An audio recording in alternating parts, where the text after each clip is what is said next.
ഇസ്രായേലിൽ സബാത്തിൻ്റെ ദിവസങ്ങളിൽ, അതായത് വെള്ളിയാഴ്ച വൈകുന്നേരം തൊട്ട് ശനിയാഴ്ച വൈകുന്നേരം വരെ ചില ഷോപ്സ് മാത്രമേ തുറക്കുള്ളൂ. ഏകദേശം കുറേ ഷോപ്സും ക്ലോസ് ആയിരിക്കും. ഫ്രൈഡേ ഈവനിങ് തൊട്ട് സാറ്റർഡേ ഈവനിങ് വരെ. ടൈമിൽ ഇവർ വണ്ടി ഓടിക്കില്ല, ഫോൺ എടുക്കില്ല, അങ്ങനെ കുറേ ആചാരങ്ങളുണ്ട് ഇവർക്ക്. സബാത്തായതുകൊണ്ട് അധികം ആളുണ്ടാവില്ല, ഷോപ്സൊക്കെ ക്ലോസ് ആണ്.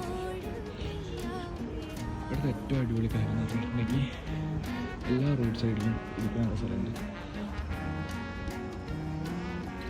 പിന്നെ നല്ല പാർക്കിംഗ് സ്പേസ് ഉണ്ട്.